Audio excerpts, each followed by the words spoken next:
You have heard of the benefits of holotropic breathwork, getting high on your own supply, improve sleep, focus, clarity, connecting with your subconscious, releasing tension in your body, letting go of anxiety, having an emotional release, comprehensions about your life. But you're asking yourself, well, how do I do it?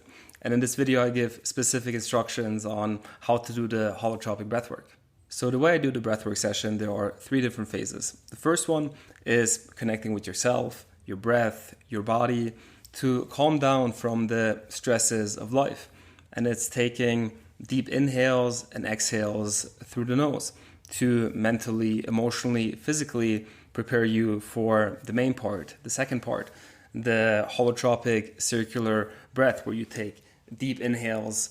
And people do it for up to 3 hours. I like to do between 25 to 30 minutes because it's long enough for people to have an emotional impact, but it's also not as long that it gets out of control. And the third part is, again, calm down, relaxing after the strong impact of the circular breath to connect with the present moment. There's a lot of calm, there's a lot of peace in that, and many times people haven't felt that level of calmness in a long time, so it's very beautiful to observe. So there are 2 different ways to do the holotropic breathwork. Both is, of course, breathing through the mouth, and the first one is into your belly, into your chest, and letting go. So it's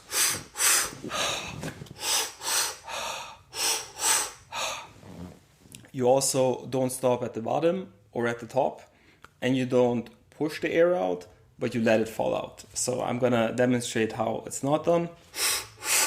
Pause, push the air out, pause. So you basically want to have one circular motion throughout the whole exercise between 25 to 30 minutes. So it's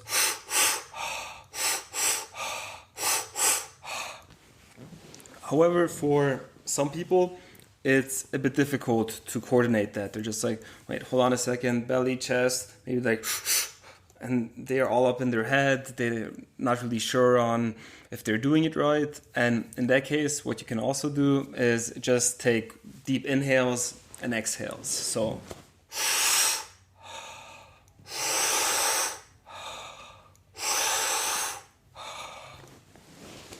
again, the same rules apply.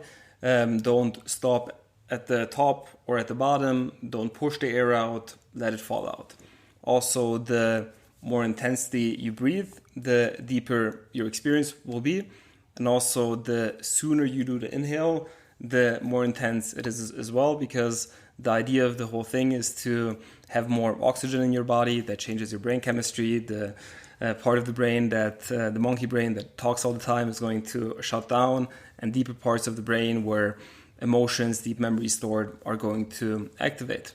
Also, it is normal that people at times stop with the circular motion of the breath.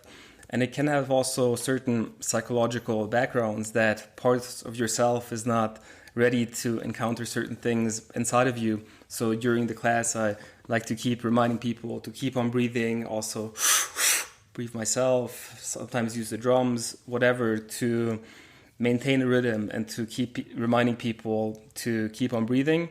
But also the beautiful part of this practice is that you are the navigator, and the deeper you breathe, the deeper your experience will be. So if you breathe like, you're gonna have a very deep experience where even if you do that and after a while you feel like, ooh, it's getting very strong, you can slow down a bit and go like,